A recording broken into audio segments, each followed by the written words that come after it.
To find patterns in my brain, I must create with my hands. The swipe of a pencil or the flick of a brush combined with the readings from class makes things make sense in my brain. I'm currently being evaluated to see if I am neurodivergent. I appreciate the opportunity Evergreen gives me to learn through new pathways that encourage my continuing education. Thank you for letting me share this space with you all. During class last week, Maya wrote a question in the chat, and I'm paraphrasing this, but it was something like, in order for a work environment to not be toxic, then it must be fill in the blank. It got me thinking, is there a definitive answer to this question? What would a utopian environment look like for both leaders and followers? I started to cycle through what all we learned over the course of these few weeks, and this is what my neural network came up with.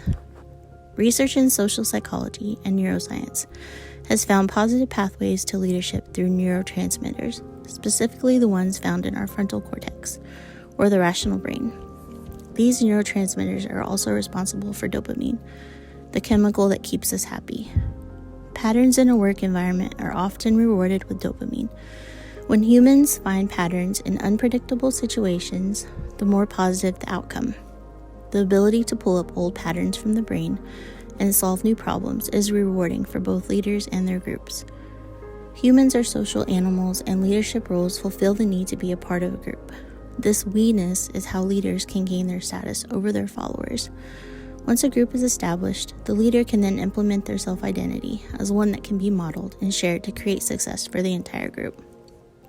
Unfortunately, this leadership skill can be possessed by any person with the ability to find neural pathways that trigger a sense of we-ness. For instance, Adolf Hitler wrote in Mein Kampf, "The art of leadership consists in consolidating the attention of the people against a single adversary and taking care that nothing will split up that attention. The leader of genius must have the ability to make different opponents appear as if they belong to one category."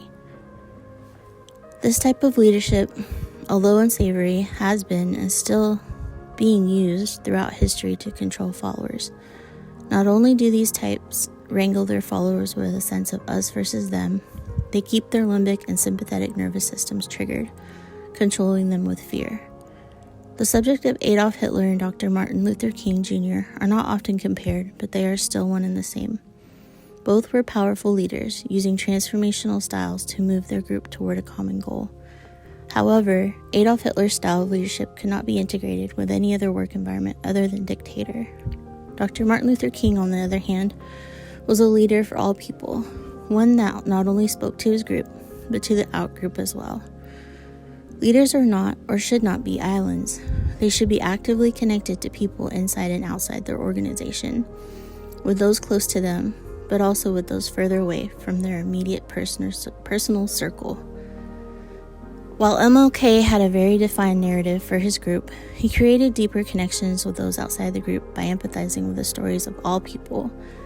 He understood that civil rights was not only a problem for African Americans, but a we problem as a nation. It is no doubt that his speech outside of the Lincoln Memorial that day in 1963 reached more than his intended audience. It still reaches people all over the globe to our present day. To answer Maya's question, I would say the answer is safe. Leadership styles like Dr. King's are what create safe environments. They provide safety for group members to openly express their ideas without fear or control from the leader. They introduce positive patterns, allowing a flow of dopamine. They create an environment that is accessible to outsiders who have something to add to the narrative. They allow both leaders and followers to not only have a dream, but share a dream that they can overcome obstacles and find success together. Let us not wallow in the valley of despair. I say to you today, my friend, so even though we face the difficulties of today and tomorrow, I still have a dream. It is a dream deeply rooted in the American dream. I have a dream that one day this nation will rise up and live out the true meaning of its creed. we hold these truths to be self-evident, that all men are created equal.